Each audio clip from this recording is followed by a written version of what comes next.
please enter your name and where you are, and if you're related to an organization or congregation, and a word or two about how you feel about the arrival of spring this year. I'll give you a minute to do that. Participants, where is chat? Let's see. Chat, here we go. So is there anybody on the call who's here for the first time? Let me put this on gallery. Anybody here for the first time? Oh yeah, Emily, yeah, that's right. And Betty Rosen. Where are you from, Betty? Yeah, you're muted. Wilmington. I'm from Rabbi Emily's temple. Wilmington, North Carolina. Yes, great. Thank you, Emily. That's great. Great to see you. Anybody else new? No, all right.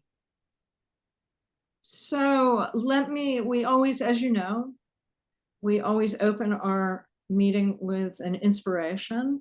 And I invited my classmate, Rabbi Emily Losben-Ostrov, who originally hails from Bucks County, Pennsylvania.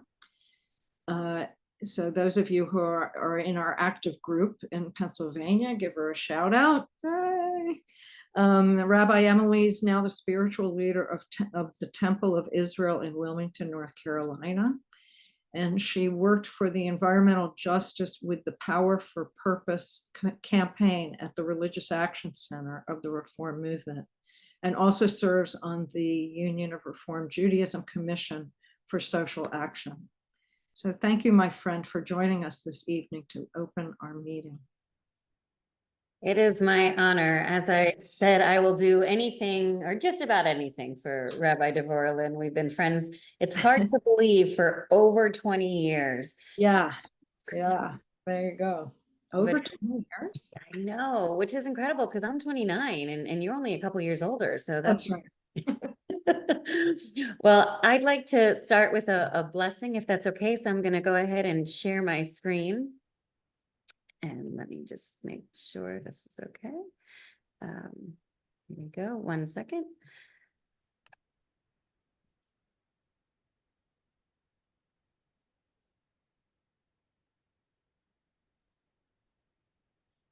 So I invite you, if you want to come off mute, I'll say a few words and you can repeat them after me, and it'll be a little cacophonous, but I think it'll sound great. So if you'd like to come off mute. As we say this together, a prayer for studying our sacred text. Baruch atah Adonai, Eloheinu melech haolam, asher kidshanu b'mitzvotav, vitzivanu la'asok b'divrei Torah. Beautiful. Blessed are you, Adonai, our God, sovereign of the universe, who hallows us with mitzvot and commands us to engage in the words of Torah, or I would say for us, any sacred teaching. And for that, if you'll all join me in saying amen. Amen. Amen. And as I'm sure most of you are well aware, it is almost time for Purim. I like to say it's the funnest holiday of the year. Might not be a word, but when we talk about Purim, it can be funnest, but it also gives us a really important directive. So I thought that I would share these words with all of us to ponder on for a moment, especially in the holy work that we are doing together for the environment. From the book of Esther, chapter 4, verses 13 to 16. I've put the Hebrew up here, but I'm going to go ahead and do the English. Mordecai had this message delivered to Esther. So this comes after, for those, just to catch you up on the story, after the evil Haman. That's when you all say boo. Getting you ready for boo? Yes, right, boo. getting you ready for this weekend. So when he says that all the Jews must perish because, or not just perish, but be killed because they will not bow down to him. As you know, we bow down only to God. So Mordecai delivered a message to Esther, who was in the king's palace, and says his his charge, do not imagine that you of all the Jews will escape with your life by being in the king's palace. In other words, when we talk about the environment, let's not think any of us can escape, even if we are wealthy, even if we live in a certain high class environment or high class neighborhood. What is going on in the world is affecting all of us. Now, we also know that depending on where you live, some people have to deal with far more worse. And I would say that do not imagine that you of all the Jews, all of the people will escape with your life by being in the king's palace. Also, we cannot escape the importance and the need to help everyone wherever they may be. But to keep going in our quote, on the contrary, if you keep silent in this crisis, relief and deliverance will come to the Jews from another quarter, while you and your father's house will perish.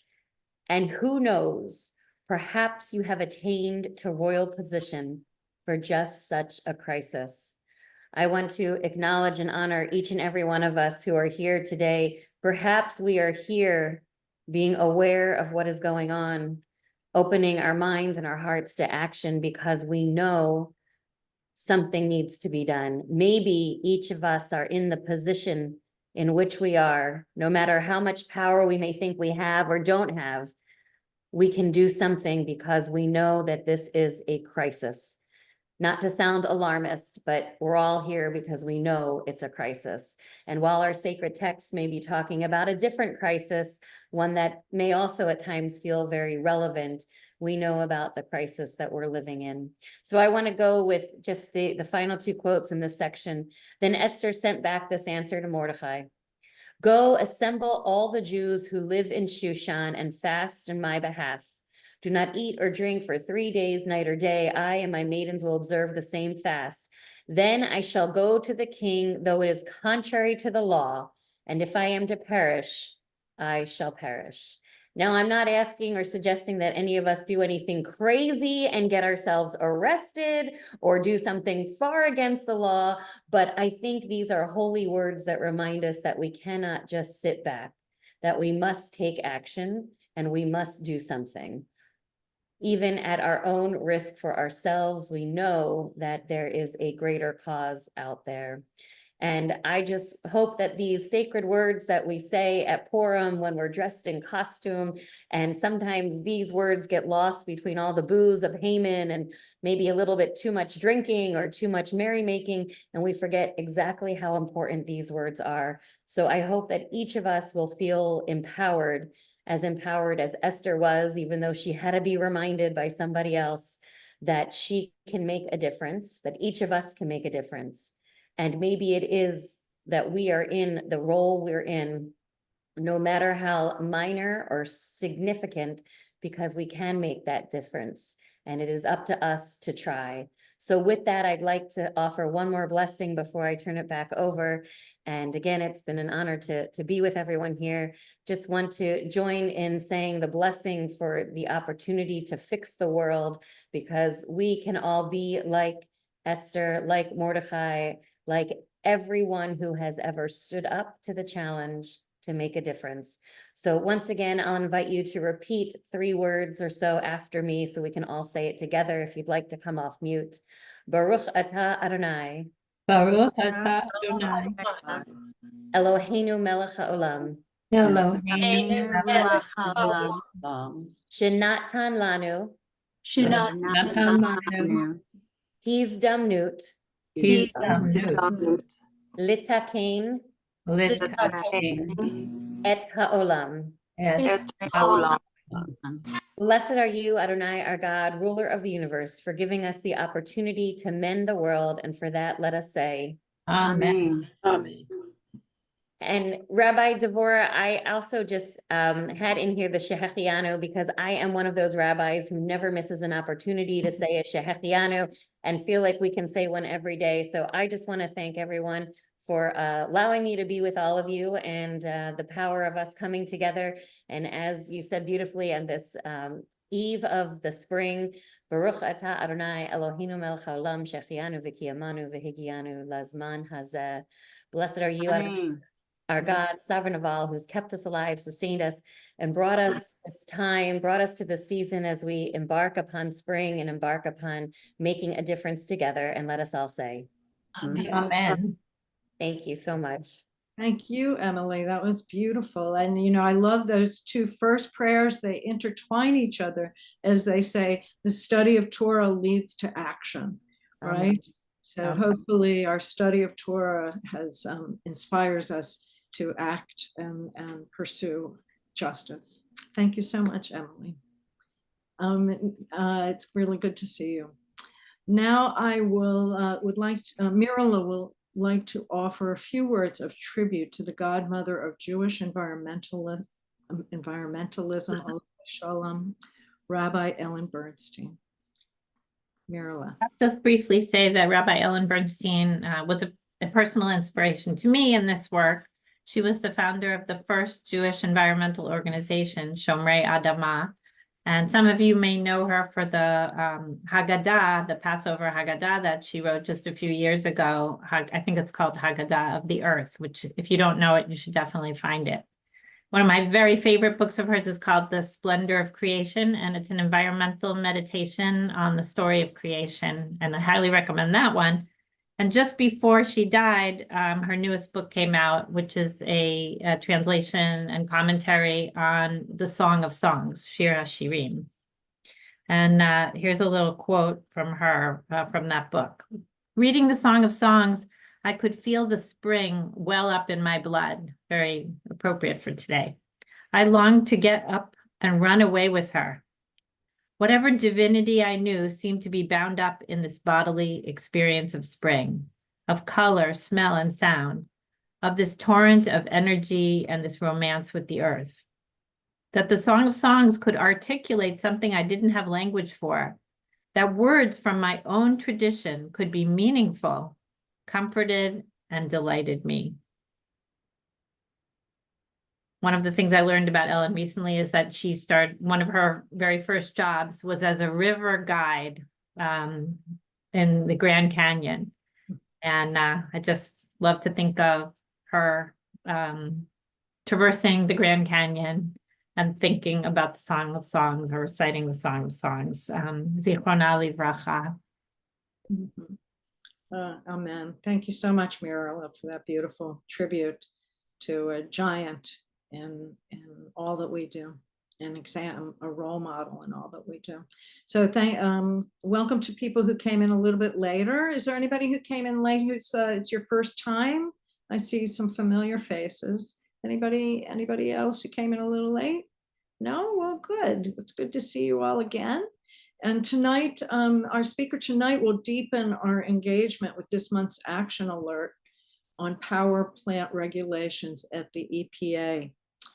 Julie McNamara is a Deputy Policy Director with the Climate and Energy Program at the Union of Concerned Scientists.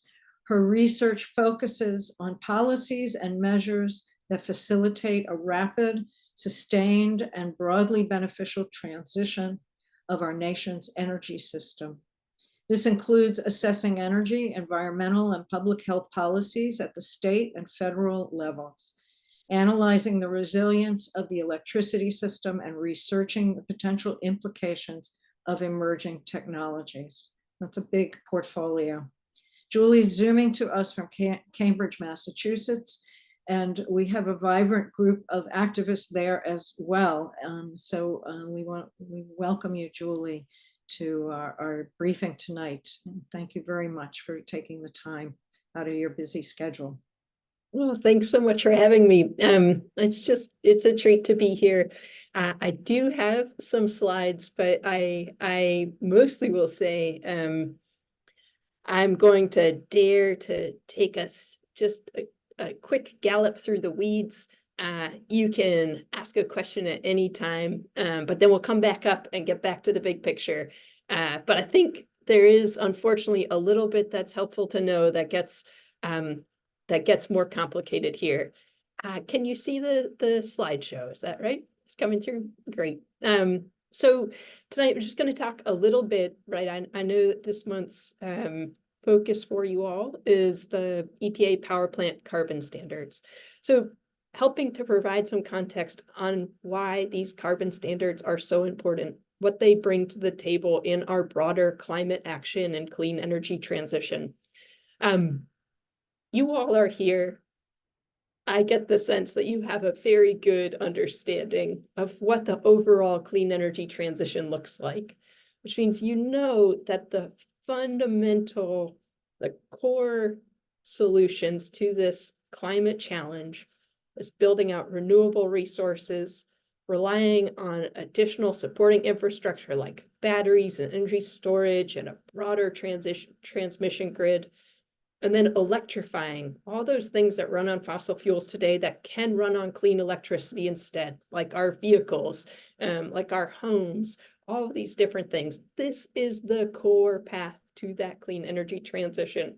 But this doesn't happen unless we get our power sector cleaned up, which makes it so critically important that we not lose sight of where we are today to make sure we're on the path to where we need to be. And there, I think it's critical to note that fossil fuel fired power plants are still our largest source of electricity generation. So I'll show you two charts here. First, on the left, this is a chart of coal, which is the blue line, and gas, which is the red line, electricity generation over time. So one of the really important narratives of the overall electricity mix, the power sector, is that coal has been in unbelievable decline over the past decade plus. And that's true. You can see that steeply declining line for the blue. That's coal. And this really is an incredible story. There's still a lot of coal online, though, where just around 20% of our electricity mix comes from coal-fired generation. So coal's not gone.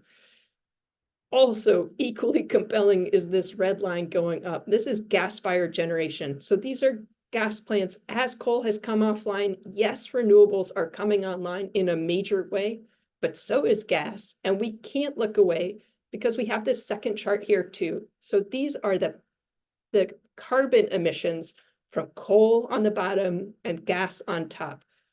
Coal, as of this year, is still the largest source of power sector carbon emissions. However, we expect that by next year, gas will be the largest source of power sector carbon emissions. Now, on the one hand, this chart shows that our power sector is getting cleaner. Yes, that is great, and we should be celebrating it. However, it's still the second largest source of carbon emissions in our economy, and it's still heavily polluting. And something I think it's really important not to lose sight of is sometimes we can hear these narratives about coal decline and think that we're in the clear. What we see here is that even with coal dropping to just under 20% of our electricity mix, it's still an enormous amount of carbon emissions. So we have to tackle coal-fired power plant emissions and gas-fired power plant emissions. Here's a map. Don't worry. The main point here is that we can see the light brown circles are natural gas and the dark brown are coal. This is not a story in any one little corner of the country. Coal-fired power plants, yes, they're coming offline, but they're still all over and their pollution still goes all over. And gas plants are everywhere. There are gas-fired power plants all over the country, and more are still being proposed every month to come online. So in 2023, we had approximately 500 coal units online. Now we can have multiple units at a single plant. So it's not saying 500, individual plants, but there are 500 coal-fired units all across the country still, and 3,600 gas-fired units. So there are a lot of fossil fuel-fired power plants left to contend with. So when we think about how do we get this power system cleaned up, there are two main levers in play at the federal level right now. The first is what we've seen unleashed from the Inflation Reduction Act. It is trying to increase the uptake of clean electricity resources, right? By putting forward really useful incentives that help it be easier for entities all across the country, states, utilities, nonprofits, schools, hospitals, to adopt clean energy. This is critically important. The easier we make it, both economically and logistically, to bring renewables online, the faster we can displace fossil fuels. But there are so many places all across the country that, due to vested interests and fossil fuel lobbyists, that will not simply uptake renewables just because it makes a better case. And so we also have to directly challenge those sources of pollution themselves. And that's where EPA's power plant carbon standards come into play. Now, I want to be clear right from the jump. Because of how EPA works, it's the mandates of the Clean Air Act. EPA goes pollutant by pollutant, source by source. So even though a coal-fired power plant has many different pollutants that it spews out the smokestack, EPA has to set individual pollution standards for each of these different pollutants. I'm only going to be really focusing on the carbon standards today, but EPA is moving forward with multiple rulemakings addressing a whole range of public health pollutants that come from both coal plants and gas plants. Coal plants in particular, right, with mercury, with coal ash, with toxics released to our watershed. There are multiple rulemakings in the works. But today I'm just going to focus on the carbon standards. So unfortunately, it does take getting a little bit into the weeds of the Clean Air Act to really understand what EPA can and cannot do. And especially, even with the bounds that are on what EPA can do, how important its role still is. So the carbon standards come out of Section 111 of the Clean Air Act. This has been EPA's ability to regulate carbon emissions has been many years in the making, dating back well before the 2007 Massachusetts first EPA, but sort of the first major Supreme Court decision that found and ultimately triggered EPA to find that carbon emissions cause or contribute to endanger public health. So EPA has not just the option, but the obligation to regulate carbon emissions, right? Because they endanger public health. And so that's what brings EPA, they then find, right, that the cause or contribute finding that power plants are a major source of carbon emission. And so here is EPA stepping forward to regulate carbon emissions from power plants.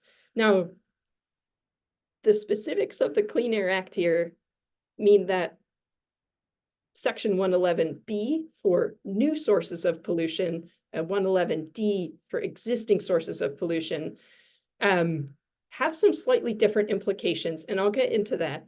But the main way that EPA sets the standard is it says it's a rate-based standard, right? So a power plant is generating electricity.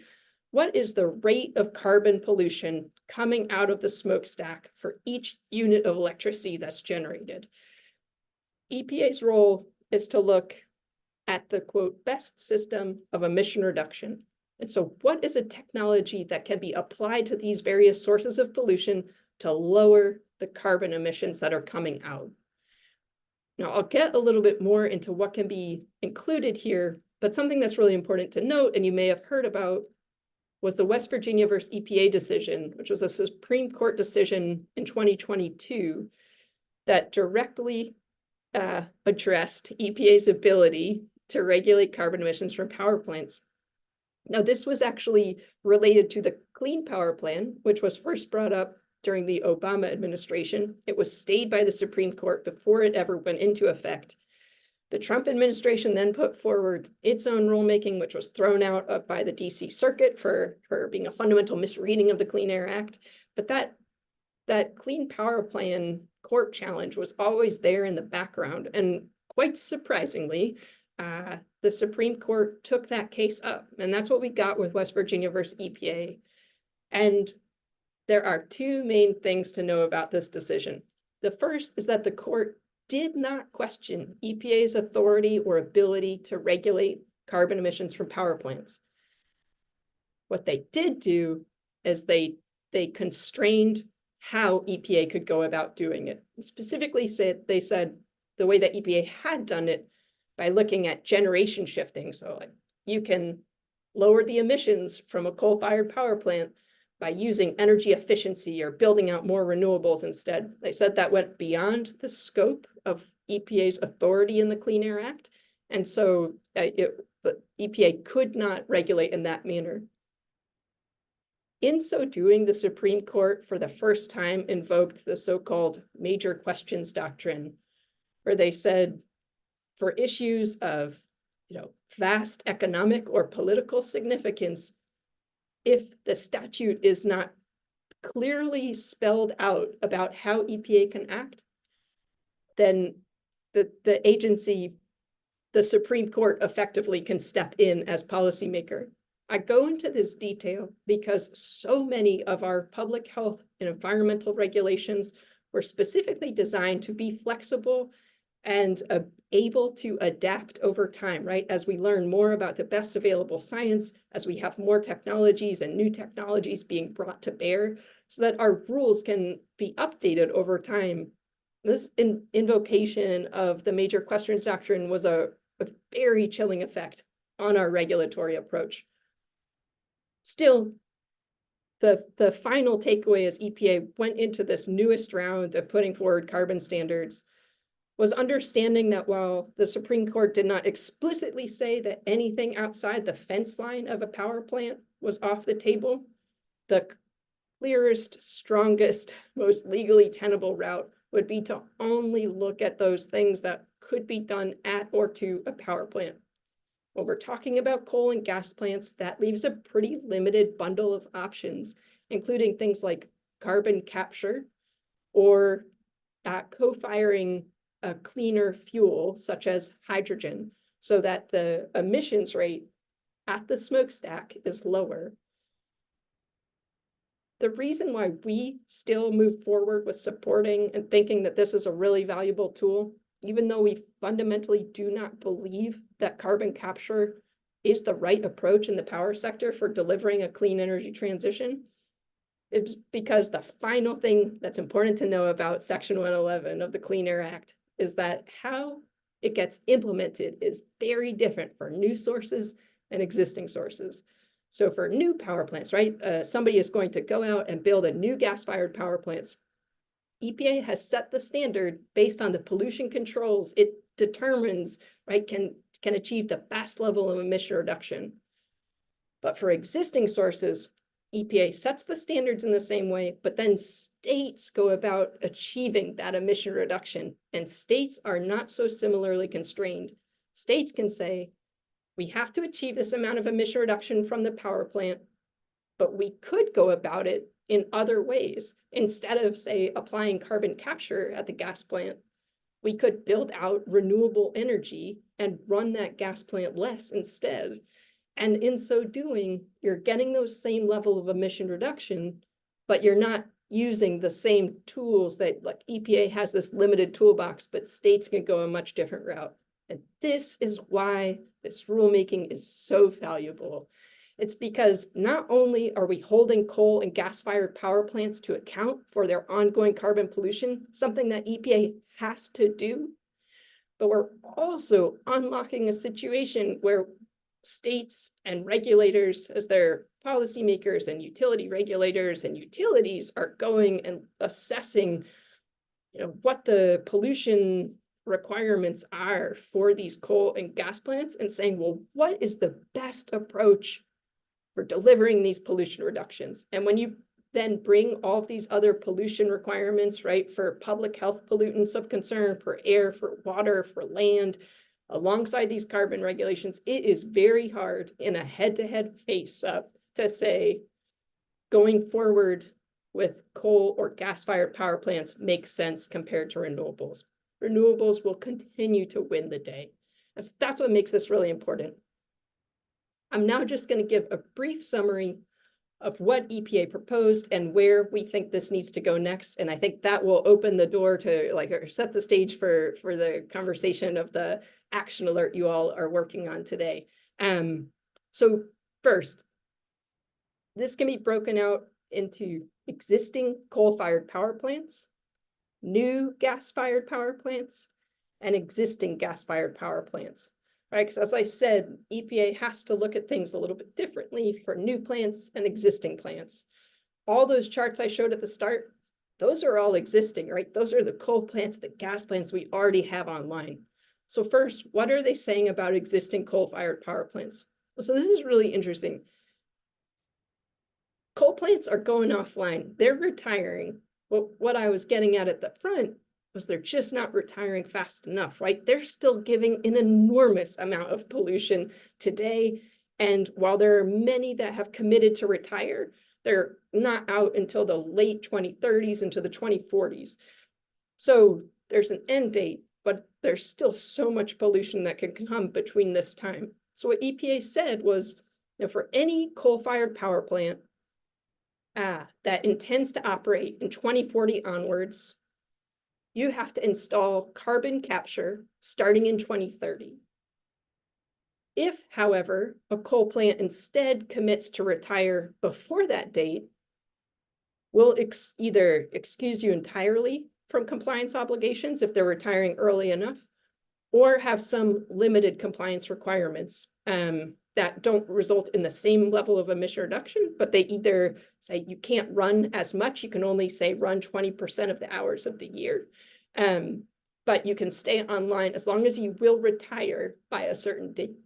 So EPA cannot require retirements, but by acknowledging that coal plants may otherwise retire, they're providing off-ramps instead of investing in these polluters that are likely soon to retire anyways. Then we get to new gas-fired power plants. So this is any gas-fired power plant that a utility today is looking around and saying, well, instead of building out renewables, we're going to build out more gas. We have to put a stop. We're already in the hole. We can't be building out more gas. So what's really important here is to say any gas-fired power plant that wants to come online has to be thinking about climate from the jump. How do you, these are long-lived assets that cost an enormous amount of money that's being paid for by ratepayers all across the country. What's your plan for fitting in with a clean energy transition? That's why it's so important to have these rules on the books to make sure that these plants aren't just able to come online and then justify continued pollution, right? Because they've been already built. We need to make sure they're held to account from the start. So what EPA put forward in the proposed rule depended on the size of the plant, the type of the plant, and how frequently the plant intended to run. For plants that intended to run a lot, they proposed a carbon capture requirement or potentially hydrogen co-firing. For plants that intended to run less, they proposed just some level of hydrogen co-firing. This is where we expect there will be some big changes, but that they'll still be bringing forward these gas-fired requirements. Reporting is suggesting that the hydrogen co-firing may be off the table. The final piece is existing gas-fired power plants. So this is the future of our power sector. This is the looming threat that has no good rejoinder at the moment. And so this is where EPA had proposed only looking at the largest gas-fired power plants, and of those largest ones, those that intended to operate over 50% of the time by 2035. And for those plants, they set either a carbon capture requirement or a hydrogen co-firing requirement. The problem is there are an enormous number of very small plants and plants. We don't actually expect any gas-fired power plants to be running that often into the next decade, which meant that almost all gas-fired power plants were expected to not be covered by this proposed rule. A couple of weeks ago now, EPA Administrator Michael Regan announced that they would not be finalizing the existing gas-fired power plant part of the rule in April. Instead, they would be looking at a more holistic perspective of gas-fired power plants, what different regulations they needed to bring to bear, and take a fresh look and bring that to the table this coming December. On the one hand, that's an untenable delay. On the other hand, it does reckon with the fact that what they had put on the table left too much out. And so that's where we expect that there will not be existing gas-fired power plants in the final rule. So finally, what comes next? Well, EPA has continued to say that the first two pieces will be coming out in April. That date matters because of what's called the Congressional Review Act.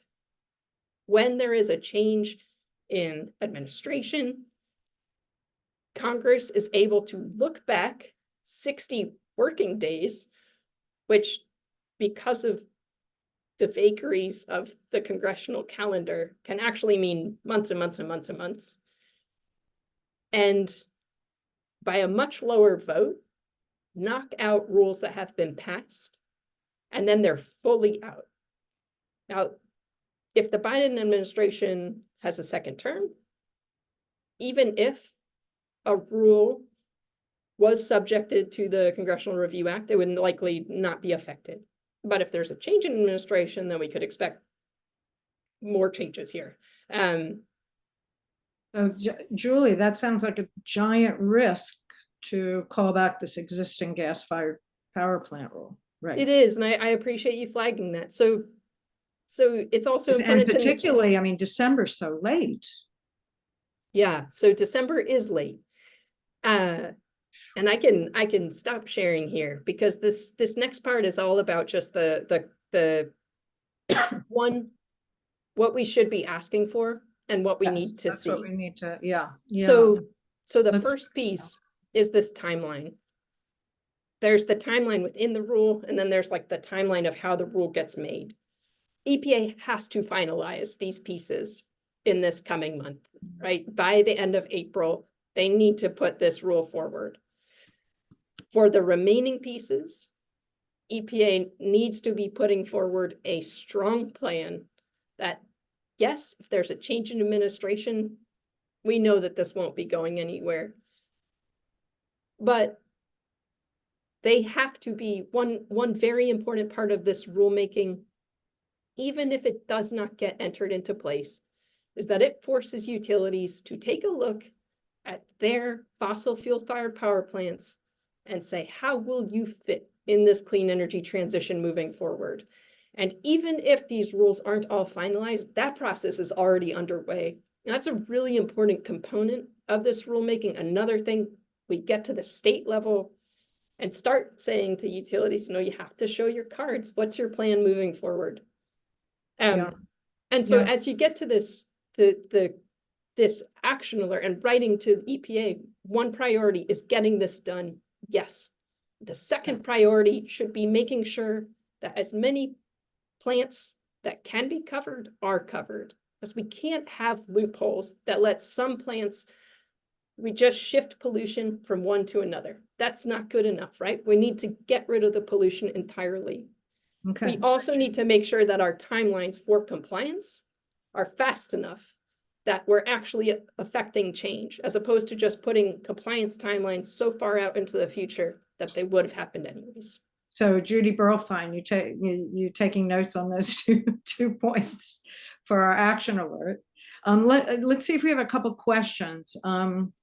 Let's see. I forgot to mention to you y'all to if you had questions to write them in. Someone had asked about where the charts for the US or internationally, but I said you focus on the US. That was just the US. Yeah. Yeah. So I don't see any other questions. My helpers, do you see anything? Do you see any? Or maybe you must be crystal clear. So so that balance between the timeline and the strength of the regulations is what everybody's concerned about. And so we should put it, but you're still pushing for as quick a passage of the regulations, but they're still going to call back the coal, not the existing gas fire. That's Right. right. I think, you know, speed is important. Mhm. And if we can't get a strong, durable rule, then that speed will have gotten us nowhere, right? It has to be something that really sets the right forward course, both legally and truly the signals we're sending, and what EPA can demonstrate. And they ultimately said they couldn't do it. It was disappointing to us, and we're taking it as it is, and now looking ahead to how do we take what the situation is and make it the best it can be, right? We have a few questions on hydrogen co-firing. Can you say a few words about that? We do want to get to our action, but if you could briefly explain what the heck that is. Sure. Feel free to cut me off because this is how I spend most of my time on hydrogen issues. And hydrogen is really complicated. Ultimately, hydrogen can be a tool for greenwashing. It can be made by fossil fuels, and it can be used to perpetuate fossil fuels. It can also be made by renewable electricity into something that has no carbon or any greenhouse gas emissions associated with it.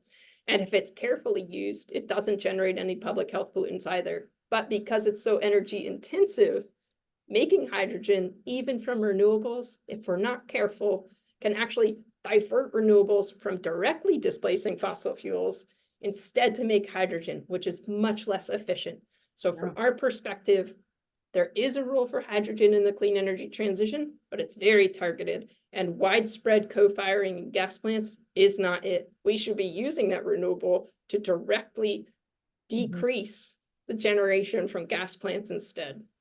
Okay. Well, I think that's it. That's our yeah. That was where the questions were headed, was about co-firing. I want to say how grateful we are for the Union of Concerned Scientists, that you are there for us, and we are grateful for your work, and that your speakers support our work. We've had several speakers from the union speak to Jewish Earth Alliance meetings, and they're always fantastic and very deep dive into what we're exploring on our action alerts. We are dash guilty on the deep dives, yes. Thank you for hanging with me on the nighttime. Yeah. Sure. And how long has the Union of Concerned Scientists, the UCS, been around? Since 1969. Whew, since I graduated high school. Been working on the fine print for a long time. Yeah. Yeah, it was a great year. It was a great year. All right. Thank you so much, Julie. And we really appreciate the time that you devoted to this. All right. Thank you. All righty. So let me, before I turn the window over to Judy Burlfine, I just wanted to say that I want to acknowledge that Purim is Saturday night, and there's much talk about reconfiguring the last chapter of Megillat Esther, the chapter 9, which is a chapter of vengeance and violence that a lot of congregations don't even read. Many congregations this year are rewriting them in the shadow of the war in the Middle East. The work we do at Jewish Earth Alliance is writing our own chapter 9 on climate by engaging our elected and non-elected officials now at mostly EPA, whether they agree with us or not, avoiding as much as possible thinking in terms of foe or friend, and daring to persist with courage.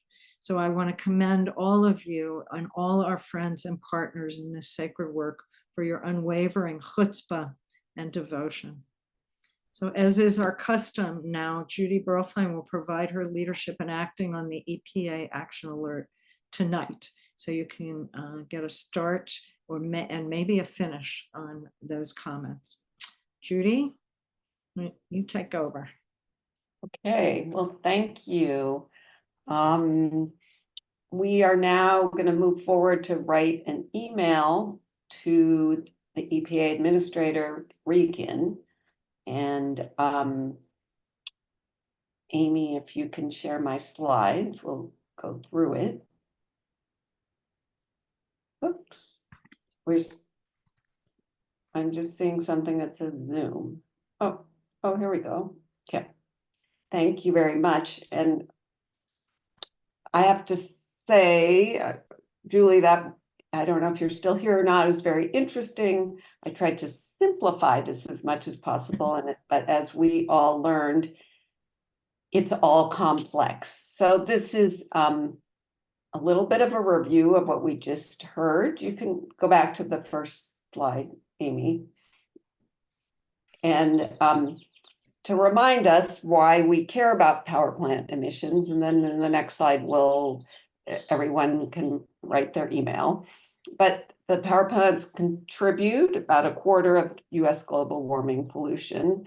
And the proposed rules are just addressing existing coal and new gas-fired plants. And there's several strategies, and was really interesting to hear Julie talk about the thought behind each of these strategies, that maybe we aren't really pushing for carbon capture, but this is a way to lead the utilities in the right direction to begin retiring, in particular, the coal plants, but eventually the natural gas plants. So co-firing with natural gas or clean hydrogen, you know, sounds good, but our ultimate goal is to transition to renewable energies. So what we want to tell the administrator, you can go to the next slide, Amy. Thank you. Michael Regan, it's a very simple message, and I'm going to type it into the chat. So if you want to just copy it, you can. You definitely can write something more extensive if you want to wait till after the meeting, but we think it's most effective if you write it right now. So if you pull up your email and address an email to regan.michael@epa.gov, and Meryl's pasted it into the chat, so you can just copy it from there. And the message we're sending is to finalize the pollution, sorry for the typo, standards for existing coal-fired and new gas power plants by April. And that date is really important because we need to get this done before the election, in the event that Biden loses the election, that these standards are in place.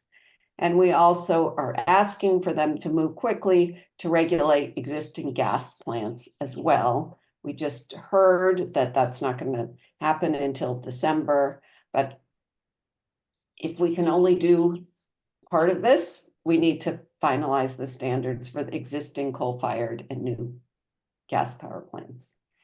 So if you can all do that right now, and if you have any questions, feel free to unmute and ask them. That's the gist of the message that we are sending. So everyone looks like they're hard at work, so I'll just sit here quietly, and if I hear a question. I have a question. Yes, ask your question. What do you think we should put in the subject line?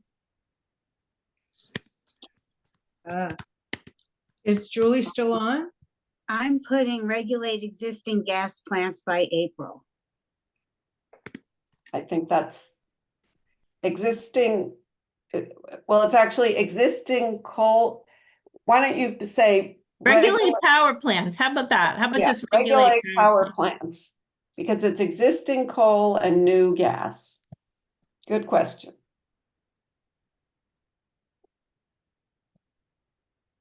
And you, if you want to say dear Administrator Regan. And it's always good to put a personal note, something Right. personal. Yeah, definitely feel free to add something about why you care about these power plants and what your Jewish tradition teaches you. Okay.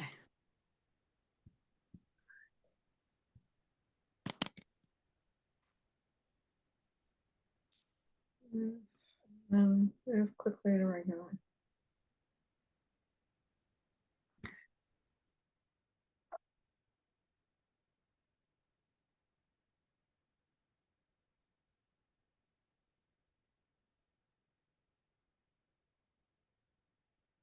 Is the link, oh, to Reagan, okay, got it.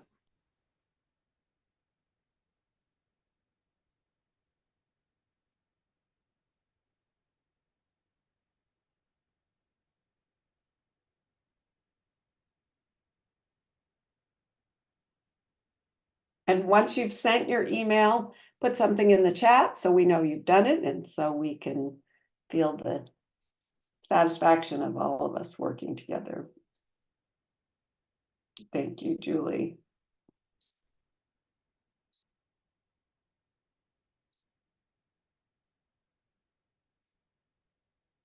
You want to read it a couple times, so I don't have to keep, oh, there it is. Yeah, I put it in the chat, I see so it, you yeah. can copy it from there. And the second time I put it in without the typo.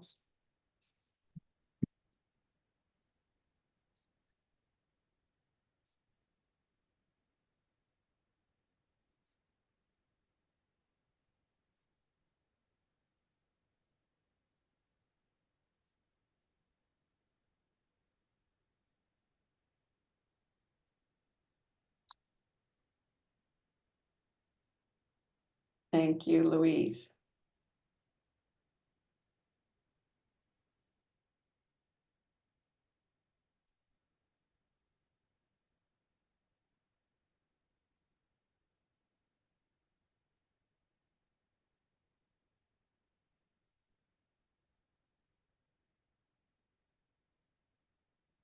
Does anybody know why we are sending it directly to Reagan?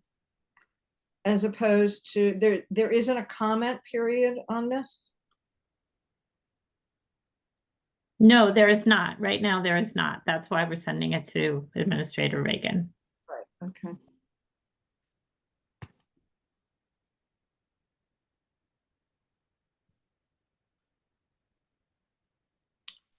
Hmm.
I'm gonna send my message to Biden also. While we're, while we have time.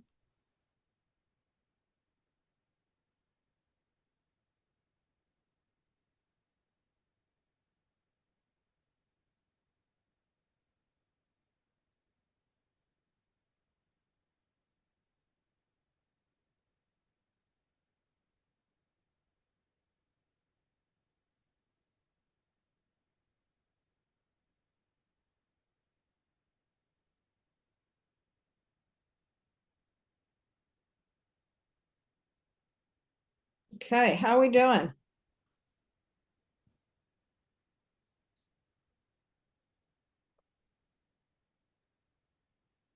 Judy, am I on? I can see that people are still hard at work, but we are coming up to the top of the hour. So Yeah. maybe you want to close and anyone who wants to stay on can finish their. So let's see. We have a handful of people who've completed. Thank you to those who have. Oh, here come more. They're starting to come flooding in. Oh, good.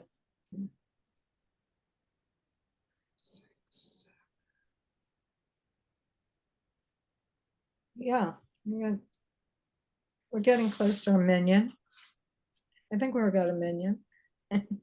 Maybe a dozen. Let's see.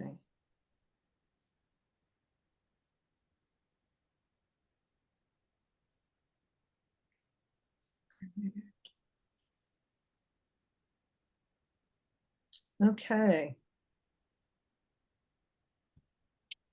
All right, well, if you, we would love to have you finish tonight, but you know, it's okay. The master is, the whip is cracking. Almost done, done 2, 4, 6, 8, 10, 12. Yeah, we got about a dozen. That's great. Great. It's about half. Come on, come on. All right. Well, we're actually going to be on time. Is that possible? It's terrific. So yeah, I wanted to bring this bouquet of California flowers to you. Birds of paradise and camellias, all from the yard. Spring has really sprung here. I hear the cherry blossoms are like a month early or something in Washington. So, all right. Well, we're here at the top of the hour. I want to thank everybody. Oh, 9 new messages. Wait a minute. As we're talking.